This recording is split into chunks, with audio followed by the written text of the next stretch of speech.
Hello students, welcome to my channel Isn't It Easy? So I'm back again. आज मैं लेकर आई हूँ class 9th और 11th का एक बहुत ही इंपॉर्टेंट टॉपिक मोल कॉन्सेप्ट। बेटा मोल कॉन्सेप्ट पर जनरली बहुत सारे न्यूमेरिकल्स आते हैं और बहुत सारे इसमें फॉर्मूलाज हैं जिसकी वजह से हमें कंफ्यूजन होता है। तो हम इसको बहुत ही इजी तरीके से पढ़ने की, एक सिस्टमैटिक वे में पढ़ने की कोशिश करते हैं सो दैट हम इस टॉपिक को बहुत अच्छे से समझ पाएंगे।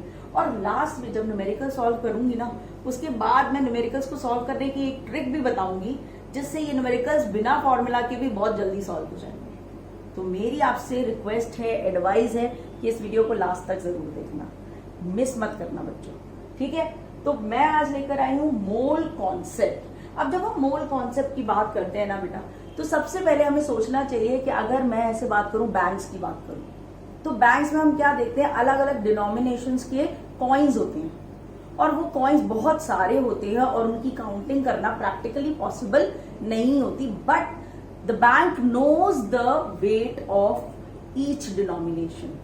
तो उस मास को, जो मास उसे पता है हर डिनोमिनेशन का क्या मास है, वो उसके बेसिस पर उनकी काउंटिंग करती है और इससे उसका वर्क बहुत इजी हो जाता है। तो बस वही कॉन्सेप्ट है मोल कॉन्सेप्ट। अब देखो बेटा, इसको समझने के लिए ना एक छोटा सा एग्जांपल लीजिए। जैसे मैं गई एक वेजिटेबल शॉप पर और मैंने उनको बोला, या फ्रूट शॉप पर गई हूँ, मैंने भैया को बोला, भैया मुझे 1 दर्जन केले दे दो, ठीक है। मैंने उनसे कहा कि आप मुझे 1 दर्जन केले दे दो, तो मुझे उसको नंबर बताने की जरूरत ही नहीं पड़ी।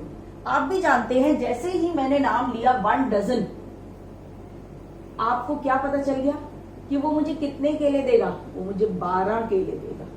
कितने देगा? 12। मैं स्टेशनरी शॉप पर गई, मैंने उनको बोला, भैया मुझे 1 डजन पेन्स दे दो, ये वाले मार्कर्स दे दो, तो वो कितने देंगे भैया मुझे? वो भी मुझे 12 दे देंगे। तो यानी पता है, ये फिक्स्ड है, 1 दर्जन साइकिल 12। कोई भी मैटर हो, कुछ भी हो, मैंने अगर डजन बोल दिया मतलब मुझे वो 12 पीसेस ही मिलेंगे, ठीक है। A dozen means 12। अब यहाँ पर जब मैं केमिस्ट्री में बात करती हूँ, जब मैं एटम्स की, मॉलिक्यूल्स की बात करती हूँ, मैंने अपने प्रीवियस वीडियो में जिसमें मैंने एटॉमिक मास यूनिट बताया था, उसका लिंक मैं शेयर करूंगी इसमें भी, तो जरूर देखना अगर आपने नहीं देखा है। तो मैंने वहां पर भी समझाया था कि एटम्स और मॉलिक्यूल्स जो होते हैं ना बच्चों, वो इतने छोटे होते हैं, उनका मास इतना कम होता है कि हम उसकी काउंटिंग कैसे करें। हम जनरल स्टैंडर्ड जो हमारे मेजर्स है ना, कैलकुलेशंस की, फिजिकल क्वांटिटीज जिनसे हम मेजर करते हैं, मीटर्स, किलोमीटर्स, सेंटीमीटर्स, मिलीमीटर्स, हम इनको भी नहीं यूज कर सकते क्योंकि वो और भी छोटे होते हैं। और इसीलिए वो इतने छोटे होते हैं कि हमें क्या यूज करना पड़ता है, हमें मोल कॉन्सेप्ट यूज करना पड़ता है। मतलब कैसा कॉन्सेप्ट, मैं आपको एग्जांपल देती हूं। मेरे पास हाथ में 10 ग्राम नमक है, NaCl, नमक यानी NaCl। वैसे मेरे हाथ में कुछ भी नहीं है, लेकिन इमेजिन करो मेरे हाथ में 10 ग्राम नमक है यानी NaCl है। और अब मैं आपसे पूछ रही हूं, इसमें कितने पार्टिकल्स है, मतलब इस मॉलिक्यूल, पार्टिकल्स यानी ये NaCl एक आयनिक कंपाउंड है, तो इसमें कितने आयंस हैं, ठीक है। तो आपको वो बताना है कितनी आयंस। 10 ग्राम में बहुत सारे आयंस होंगे बच्चों, तो कैसे पता करेंगे? वो हम करेंगे मोल कॉन्सेप्ट से। वही हम इस चैप्टर में पढ़ने वाले हैं, ठीक है। तो जब हम इस चैप्टर में मोल कॉन्सेप्ट को पढ़ेंगे, तो सबसे पहले उस पर आने से पहले मैं कुछ टर्म्स को क्लियर करना चाहती हूँ। वो टर्म्स क्लियर होने बहुत जरूरी हैं, वरना हम गलतियां करते रहेंगे। पहला टर्म एटॉमिक मास, यानी एटॉमिक मास यानी mass of 1 atom. Mass of 1 atom.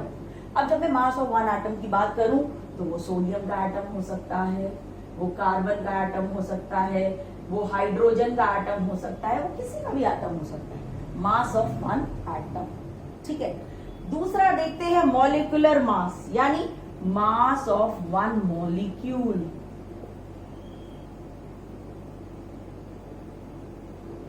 ठीक है। अब ये किसी का भी हो सकता है, वाटर का ले लो, ठीक है, वाटर का ले लिया भाई, तो मास ऑफ 1 मॉलिक्यूल, यानी मैंने वाटर का एग्जाम्पल ले लिया, तो यानी H2O, तो ये इसका मास हो गया, ठीक है, ये मोलर मास होता है। अब अगर मैं ये मॉलिक्यूलर मास होता है, सॉरी। अब मैं आती हूं, एक टर्म आता है जिसको हम बोलते हैं मोलर मास। तो मोलर मास का मतलब होता है mass of 1 mole particles, mass of 1 mole particles. Mass of 1 mole particles का मतलब हम डिटेल में पढ़ेंगे कि एक मोल में कितने पार्टिकल्स होते हैं। जैसे 1 दर्जन में 12 होते हैं पार्टिकल्स। 1 डजन मीन्स अगर मैं पार्टिकल के फॉर्म में भी बोल दूं, जैसे 1 डजन की काउंटिंग में वो पार्टिकल मार्कर हो, बनाना हो, एप्पल हो, 1 डजन यानी 12 पीसेस, यहां पर ये बोल सकते हैं हम 12 पीसेस। ठीक है, तो ऐसे ही मोलर मास में मास ऑफ 1 मोल पार्टिकल्स यानी एक मोल में कितने पार्टिकल्स होंगे किसी भी एटम के, मॉलिक्यूल के या आयन के। ठीक है, उसी को हम मोल कॉन्सेप्ट कहते हैं। तो इतना आपको क्लियर हुआ बच्चों पहले? ठीक है, अब मैं इसको आगे समझाती हूँ, मैं इसको थोड़ा सा रब कर देती हूँ और हम आगे बढ़ते हैं। और अब आप इसको देखना, अब जैसे मैंने बोला 1 डजन मीन्स 12, तो अगर मैं आपको बोलती हूँ 1 मोल, तो 1 मोल पता है क्या है? 1 मोल एक बहुत ही बड़ी वैल्यू है, एक बहुत ही बड़ी वैल्यू है। सोचो 6022 और उसके बाद 20 जीरोस लगा दो।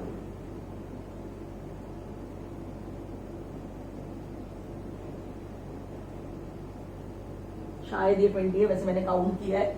तो 6022 के बाद 20 जीरोस लगा दो, यानी एक मोल में इतने एटम, अगर वो एटम का एक मोल है तो इतने एटम होते हैं। अगर वो मॉलिक्यूल का एक मोल है तो उसमें इतने मॉलिक्यूल्स होते हैं। और अगर वो आयन का एक मोल है तो उसमें इतने ही आयंस होते हैं। तो ये नंबर क्या है?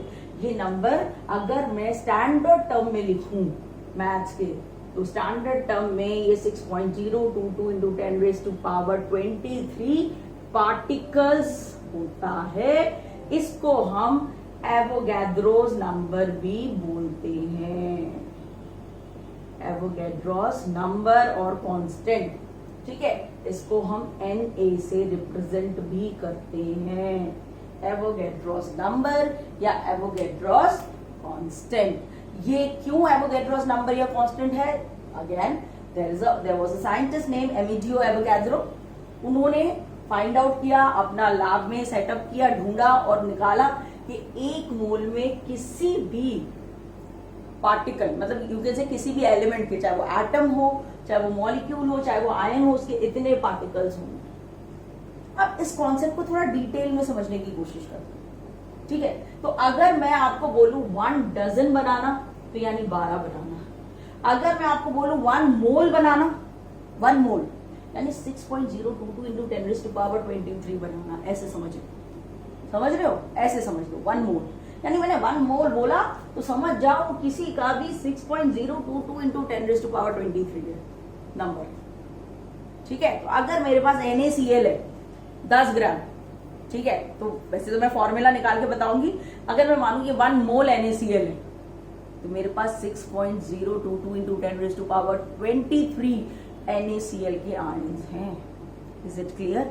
ये ध्यान रखना है आपको, 6.022 इंटू 10⁻23। ठीक है, अब इसको और आगे समझते हैं कि हाँ भाई मैम इतना तो समझ आ गया कि 1 मोल का मतलब इतना होता है। अब इसको जब हम फॉर्मूला में यूज करेंगे तो हम कैसे बोलेंगे? अगर मैं बोलती हूं 1 मोल ऑफ हाइड्रोजन एटम,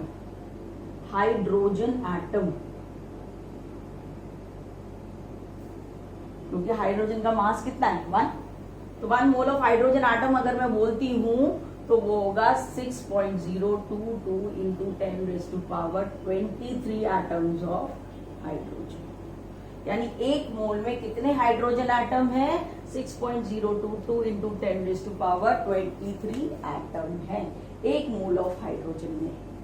ठीक है, इसी तरह से एक मोल ऑफ ऑक्सीजन में कितने होंगे? 6.022 इंटू 10⁻23 एटम।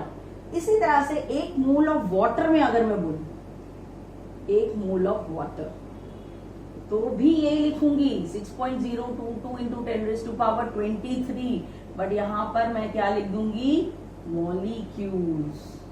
क्योंकि वाटर एक कंपाउंड है। ठीक है, तो इस तरह से हमें इसको समझना है, रिप्रेजेंट करना है। लेकिन अभी एक और बहुत इंपॉर्टेंट चीज है जिसको मैं आपके साथ डिस्कस करना चाहती हूँ इसमें, और वो आगे बढ़ते हैं, इसको रब करते हैं और फिर देखते हैं वो क्या है।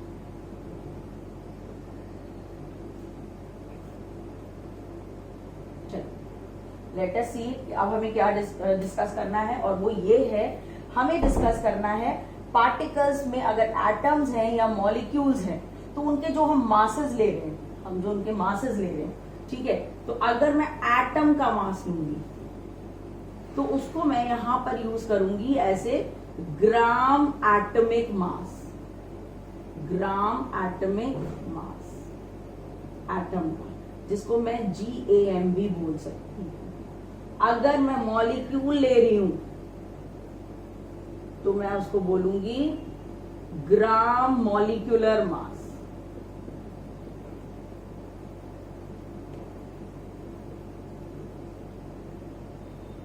और उसको मैं GMM भी लिख सकती हूँ।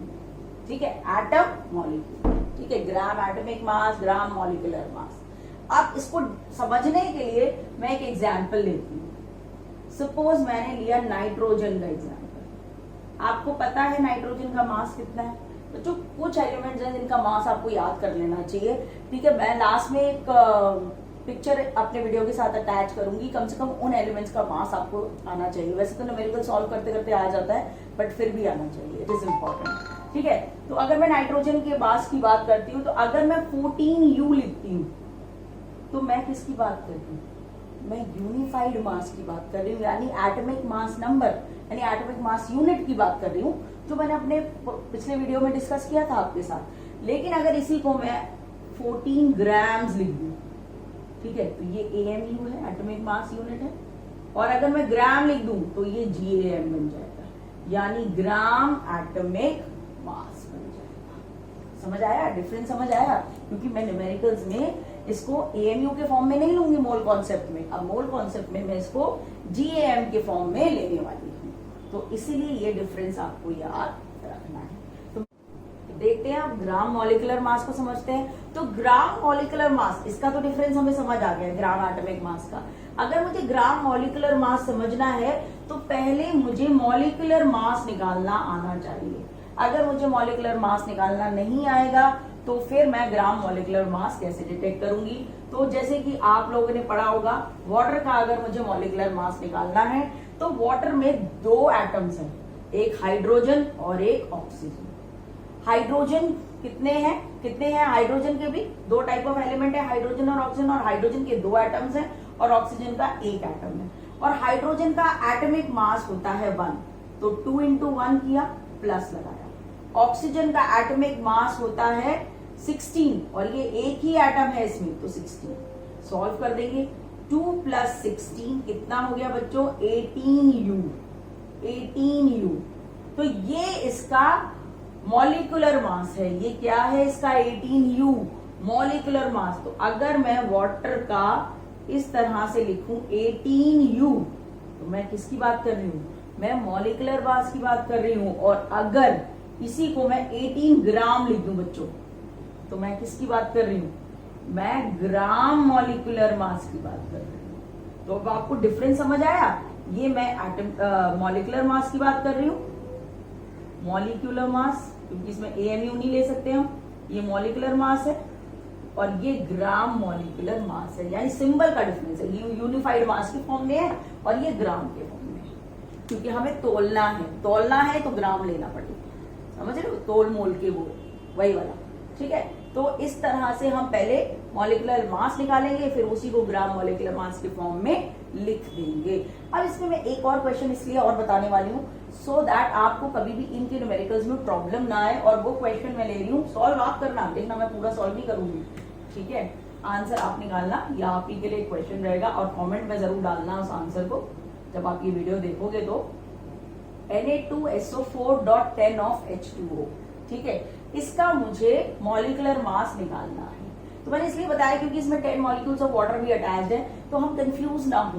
तो देख लेते हैं, सोडियम का होता है 23, और कितने सोडियम है? 2, प्लस सल्फर का होता है 32, मेरे पास एक ही सल्फर है तो मैंने 1 into 32 कर दिया, ठीक है, प्लस ऑक्सीजन, ऑक्सीजन कितने हैं 4, यानी और ऑक्सीजन का होता है 16 तो मैंने 16 कर दिया, प्लस अब देखो यहां है जो इंपॉर्टेंट आपको सीखना है, 10 बाहर रखो, प्लस तो करना ही है, 10 बाहर लिखो, और वाटर का मैंने अभी अभी कैलकुलेट करा, दोबारा करने की जरूरत नहीं, कितना आ रहा है 18, वो मैंने यहां रख दिया। अब इसको सॉल्व करना पूरा मैथमेटिकल, यानी बोर्ड मास फॉलो करना बच्चों, गलती मत करना, और फिर इनके आंसर्स निकाल के उनको ऐड करना, और जो भी आंसर आएगा उसके साथ यूनिफाइड मास का सिंबल लगाकर मुझे जरूर कमेंट में डाल के बताना, ठीक है। तो इस तरह से हम पहले मॉलिक्यूलर मास निकालते हैं। तो अब हम मोल कॉन्सेप्ट में और आगे बढ़ते हैं। तो अब हमें ये क्लियर हो गया है कि 1 मोल की वैल्यू एवोगैड्रोस नंबर के बराबर होती है। 1 मोल की वैल्यू किसके बराबर होती है? एवोगैड्रोस नंबर के बराबर होती है। तो इसी को अब हम आगे बढ़े, तो अगर जैसे मैं आगे बढ़ रही हूँ, मैंने इतना सारा कॉन्सेप्ट बताया ना, मैं इसका एक छोटा सा एग्जांपल देती हूँ। अगर आपके पास ना 1 मोल ऑफ स्ट्रॉबेरीज है, तो यानी 6.022 इंटू 10⁻23 स्ट्रॉबेरीज हो गई एक तरह से, ठीक है। इमेजिन करो तो कितनी होंगी वो स्ट्रॉबेरीज, आप इमेजिन कर सकते हो? मैं आपको एक वेग सा एस्टिमेशन बताती हूँ। आप उन स्ट्रॉबेरीज को एक के बाद एक के बाद एक के बाद एक के बाद रखते जाओ, पूरे अर्थ का एक चक्कर लगाया हो, रखते रखते रखते रखते खत्म नहीं होंगे। फिर आपने दूसरा चक्कर ऐसे रखते रखते रखते रखते लगाना स्टार्ट किया, अभी भी खत्म नहीं होगी। बिलीव मी बच्चों, जब आप पूरे अर्थ के 3 चक्कर लगाओगे ना, तब जाके वो स्ट्रॉबेरीज खत्म होंगी। तो समझ रहे हो, ये जो वैल्यू मैंने बताई थी ना कि 1 mole is equal to 6.022 into 10⁻23 particles है, ये कोई छोटी वैल्यू नहीं है, ये एक बहुत बड़ा अमाउंट मान लो, एक बहुत बड़ी वैल्यू है एटम्स या मॉलिक्यूल्स या आयंस के टर्म्स में, ठीक है। ये तो सिर्फ स्ट्रॉबेरी का एक एग्जांपल दिया था समझाने के लिए कि ये वैल्यू एक्चुअल में कितनी बड़ी है, ठीक है। अब इसको जब मैं बात करूंगी 1 मोल की, तो मैं कहूंगी कि 1 मोल, एक कॉन्सेप्ट आ गया, 1 मोल किसके बराबर होता है? अगर मैं एटम की बात करूं, एटम की, तो 6.022 इंटू 10⁻23 एटम्स के बराबर, यानी उसके ग्राम एटॉमिक मास के बराबर। उसके किसके बराबर हो गया? ग्राम एटॉमिक मास, ठीक है। तो ये क्या कह रहे हो मैम आप? यानी 1 मोल, अगर मैं किसका एग्जाम्पल ले रही हूँ, सोडियम, अभी अभी मैंने आपको बताया, सोडियम का एग्जाम्पल लूं तो 1 mole is equal to 6.022 into 10⁻23 sodium atoms, किसमें? 23 ग्राम्स में, क्योंकि सोडियम का एटॉमिक मास कितना है? 23। तो सोडियम मतलब 23 ग्राम में इतने सोडियम के एटम्स होते हैं जो 1 मोल के बराबर होते हैं, ठीक है मैम। एक और ले लेते हैं, चलो कैल्शियम ले लिया, कोई भी ले लो। 1 mole of calcium is equal to 6.022 into 10⁻23 calcium atoms, which is equal to 40 gram of calcium, यानी कैल्शियम का ग्राम एटॉमिक मास कितना है? 40। तो 40 ग्राम ऑफ कैल्शियम, इतना क्लियर हुआ, ठीक है। अब ये तो मैंने बात की थी एटम्स की। अगर मैं बात करूं मॉलिक्यूल्स की, तो 1 मोल, वही same theory, 6.022 into 10⁻23 molecules, which is equal to gram molecular mass बच्चों, ग्राम मॉलिक्यूलर मास। तो इसमें एक एग्जांपल ले लेते हैं वाटर का, ठीक है। अभी अभी हमने सॉल्व किया भाई, तो हम अब थोड़ा मैं लिखना कम कर रही हूँ, इज इक्वल टू इतना मॉलिक्यूल्स ऑफ वाटर, और वाटर का कितना मोलर मास निकल कर आया था? 18 ग्राम, ठीक है, ये हो गया।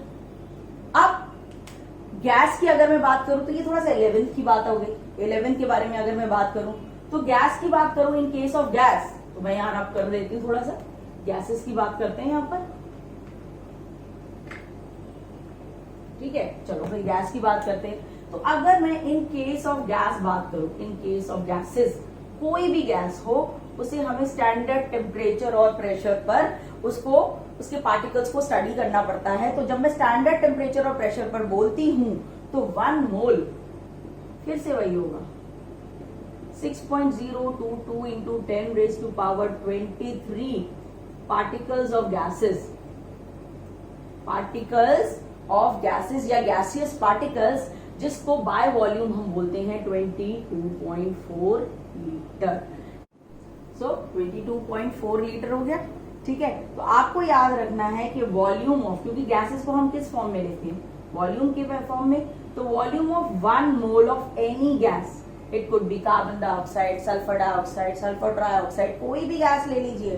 For any gas the volume of 1 mole is equal to 22.4 litre at STP condition. STP यानी standard temperature and pressure condition.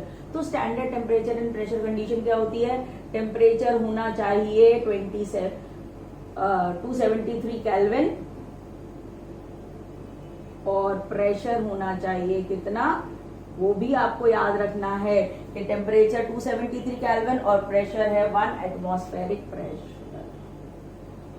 ठीक है, इस पर ये 22.4 लीटर्स.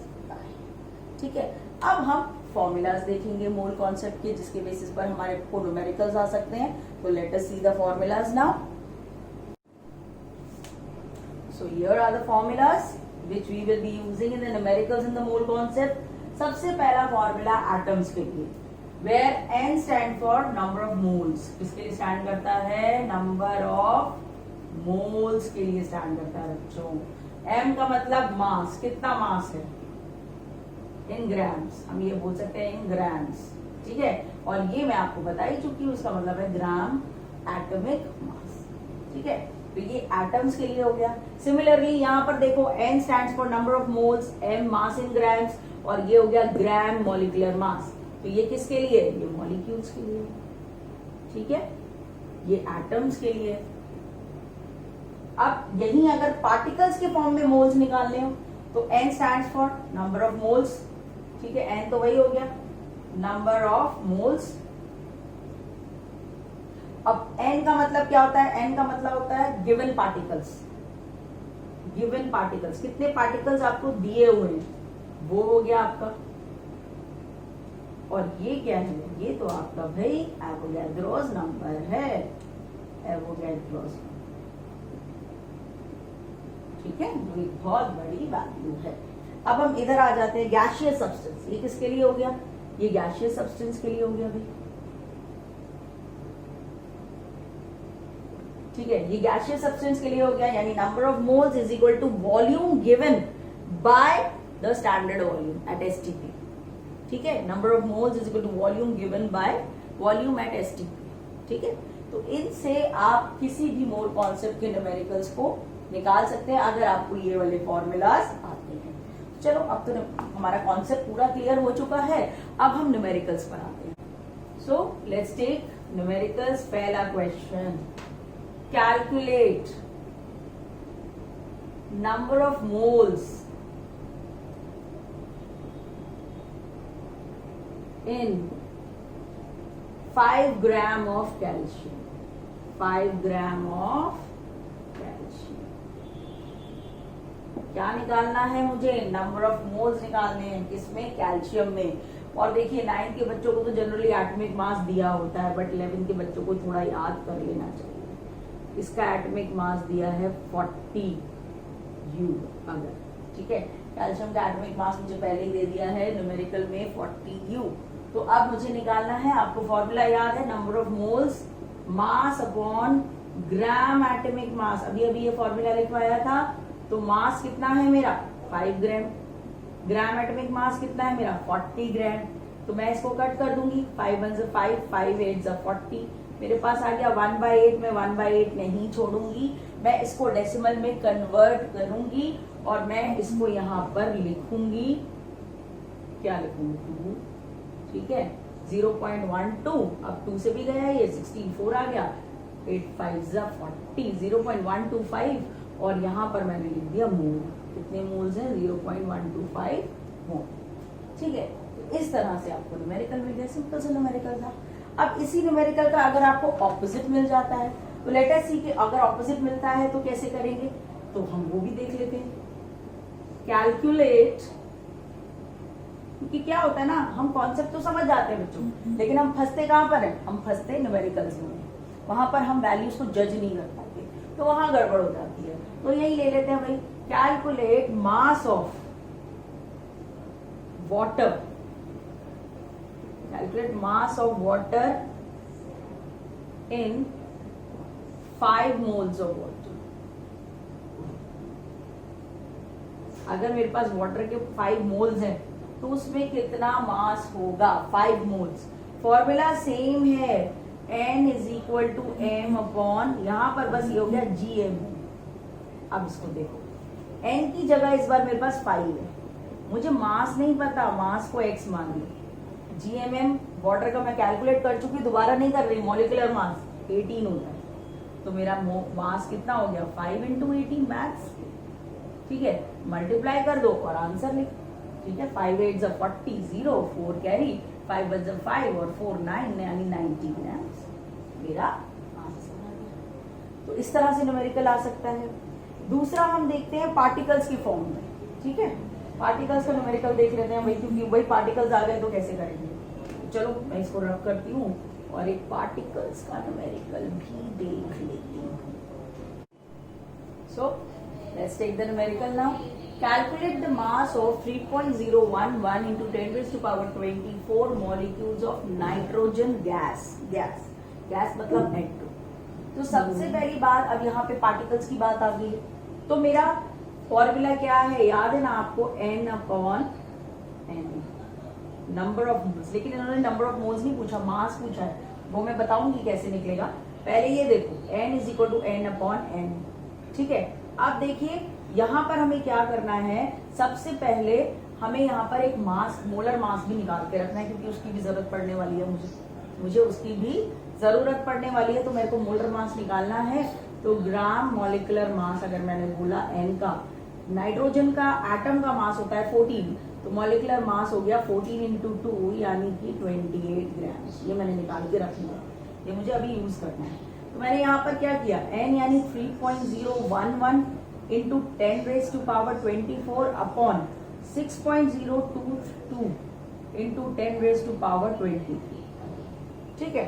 अब जब मैं इसको सॉल्व करती हूँ बेटा, तो मेरे को क्या आंसर मिलता है, कैंसिल करने के बाद 10/2, तो कितने हो गए 10/2 मोल्स हो गए। N कितना हो गया 10/2 मोल्स, ठीक है। यानी आप कह सकते हो ये 5 मोल्स भी हो गए, ठीक है, 5 हो गया है ना, 10/2। तो आपको इसका डेसिमल हटाना है और आप देख रहे हो ये कट रहा है पूरा, 2 हो जाएगा, तो 2 मोल्स आ गया आंसर, ठीक है, हो गया कैलकुलेट। लेकिन अगर कोई न्यूमेरिकल एसटीपी पे ना दिया हो, तो हमें उसको एसटीपी पे कन्वर्ट करने के लिए आइडियल गैस इक्वेशन का यूज करना पड़ता है। ये 11वीं क्लास के बच्चों का क्वेश्चन है, ठीक है, आप भी ध्यान से सुनिएगा 11वीं क्लास के बच्चों, ठीक है। अगर मेरे को कोई भी वैल्यू एसटीपी पर नहीं दी हुई है और फिर मुझे कैलकुलेट करना है, तो मैं कैसे कैलकुलेट करूंगी उसको मैं देखती हूँ, ठीक है। तो मेरा क्वेश्चन इस बार है कैलकुलेट, और न्यूमेरिकल मैंने लिखा हुआ है इसलिए मुझे थोड़ा देखना पड़ रहा है कि न्यूमेरिकल की वैल्यू क्या है। Calculate number of moles in 350 centimetre cube. पहली बात देखना, सेंटीमीटर क्यूब में दिया है, लीटर में दिया नहीं है। Of carbon dioxide eight 273 kelvin and 2 atmospheric pressure. तो प्रेशर कितना है 2 एटमॉस्फेरिक प्रेशर। अब यहीं पर देख लिया भाई, मैंने अभी जब आपको एक्सप्लेन किया था तब बताया था स्टैंडर्ड टेम्परेचर प्रेशर होता है 273 केल्विन और 1 एटमॉस्फेरिक प्रेशर। तो पहली बात, मैं डायरेक्ट फॉर्मूला लगाने से पहले मुझे इसको स्टैंडर्ड एसटीपी कंडीशन में लाना पड़ेगा, और जब मुझे इसे एसटीपी कंडीशन में लाना पड़ेगा तो मुझे सारी वैल्यूज इस तरह से लिखनी पड़ेगी। P1 V1 T1 ये गिवन कंडीशन है जो मुझे दी हुई है बच्चों, और ये मेरी एसटीपी कंडीशन है जो मुझे पता है P2 V2 और T2, ठीक है। तो इसमें V2 तो मुझे ढूंढना पड़ेगा। तो यहाँ पे P1 कितना दिया है 2 एटमॉस्फेयर, V1 कितना दिया है 350 और T1 कितना है 273 केल्विन। यहाँ P2 कितना है, यानी स्टैंडर्ड कितना होना चाहिए V2, यानी ये 350 जब कन्वर्ट होगा एसटीपी में तो कितना होगा मुझे नहीं पता, और टेम्परेचर तो 273 है। अब मैं आइडियल गैस इक्वेशन लगा रही हूँ बच्चों, आइडियल गैस इक्वेशन, आपको इसको याद रखना है। Ideal gas equation, ideal gas equation क्या होती है? P1 V1 upon T1 is equal to P2 V2 upon T2। Solve करते हैं इसको। तो P1 क्या हुआ? 2 into 350 upon 273 is equal to 1 into x upon 273। बच्चों ये कट गया 273 से 273, x कितना हो गया? 1 इंटू एक्स तो x ही होता है, यानी 350 का जस्ट डबल हो गया, यानी 700 सेंटीमीटर क्यूब मेरा आंसर आ गया। तो मेरा आंसर क्या आएगा? वॉल्यूम यानी V2 जो STP कंडीशन है, STP नहीं दिख रहा हो तो मैं बता रही हूं, STP कंडीशन वो कितना है मेरा वॉल्यूम? मेरा वॉल्यूम है 700 सेंटीमीटर क्यूब, पर मुझे अभी इसको लीटर में बदलना है। सेंटीमीटर क्यूब को अगर मैं लीटर में बदलती हूँ तो मैं इसको 1000 से डिवाइड करती हूँ। किससे डिवाइड करती हूँ? 1000 से डिवाइड करूंगी और मुझे मिलेगा कितना? 0.7 लीटर। क्या मिल गया मुझे? 0.7 लीटर मिल गया STP कंडीशन पर। अब जब मुझे 0.7 मिल गया, मैं ये रब कर रही हूँ और मैं आपको बताऊंगी। अब आपको सिर्फ नंबर ऑफ मोल्स निकालने के लिए डायरेक्ट फॉर्मूला लिखना है, और वो फॉर्मूला क्या है? V at STP अपॉन 22.4 यानी 0.7 अपॉन 22.4। आप इसको सॉल्व कर देना, आपको आंसर मिल जाएगा। अब आप फाइंड करना और मुझे जरूर कमेंट में इसका आंसर बताना। ठीक है? Is it clear? तो ये न्यूमेरिकल्स हो गए। अब आपको याद है मैंने कहा था कि वीडियो एंड तक देखना, मैं थोड़ा सा ट्रिक बताऊंगी जिससे आप न्यूमेरिकल्स को और जल्दी कर लोगे। मैंने कहा था ना कि मैं ट्रिक बताऊंगी और आप न्यूमेरिकल्स को जल्दी कर लोगे। तो 9th के बच्चों स्पेशली आप देखो, ठीक है? 11 को भी हेल्प होगा, लेकिन 9th के बच्चों स्पेशली आपको समझा रही हूँ कि आपके लिए थोड़ा ईजी कर रही हूँ। तो सोचो, मैथ्स की ट्रिक है ये, मतलब मैथ्स है ये बेसिकली। अगर मुझे पता है 24 पेन्स 240 रुपीज के हैं, ठीक है? 24 पेन्स अगर 240 रुपीज के हैं तो 5 पेन्स कितने के होंगे? तो मैं क्या करूं? मैं रेशियो प्रोपोर्शन का कॉन्सेप्ट ले रही हूं मैथ्स का। मैं इसको यूनिटरी मेथड से ना करके मैं 24/5 सेम वैल्यू एक ऊपर नीचे रखनी है। ये बहुत ध्यान रखना है इसमें। पेन एक साथ, रुपीज एक साथ, 240/x। अब क्या है? क्रॉस मल्टीप्लाई और आपका आंसर निकल जाएगा। x कितना होगा? 240 इंटू 5/24। फटाफट काटो, 10 आ गया, ये आ गया 50। कितने होंगे? 50 रुपीज मेरा आंसर आ गया। ठीक है? ओके, इस तरह से आपको करना है। 24 है तो 24 10 हो गया और ये कट गया और मेरा आंसर निकल गया। ठीक है? तो इसी मेथड को अगर मैं अपने मोल कॉन्सेप्ट के न्यूमेरिकल में लगाऊं बच्चों, अगर मैं इससे मोल कॉन्सेप्ट निकालूं तो मैं कैसे निकालूंगी? देखो, एक क्वेश्चन कराती हूँ। कैलकुलेट, ठीक है? क्वेश्चन लेते हैं। Calculate number of molecules, number of molecules in 24 gram of, ठीक है? Calculate number of molecules in 24 gram of water. 24 gram of water. तो मुझे मॉलिक्यूल्स पता करने हैं, मेरे को नहीं पता कि वो मॉलिक्यूल्स क्या होंगे, तो वो मॉलिक्यूल्स मेरे x हो गए। ठीक है? अब वो कितने? 24 ग्राम्स में। लेकिन वाटर का ग्राम मॉलिक्यूलर मास कितना होता है? वाटर का ग्राम मॉलिक्यूलर मास 18 ग्राम्स होता है। 18 ग्राम्स में कितने मॉलिक्यूल्स होते हैं? वो होते हैं एवोगैड्रोस नंबर के बराबर। तो यहां पर मैंने क्या लिख देना है? यहां पर मैंने एवोगैड्रोस नंबर लिख देना है। अब क्या करना है? इनको डिवाइड, वही रेशियो एंड प्रोपोर्शन का कॉन्सेप्ट लगा दो।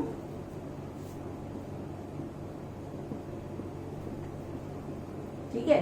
क्रॉस मल्टीप्लाई कर दो भाई, और यहां पर x की वैल्यू 6.022 इंटू 10⁻23।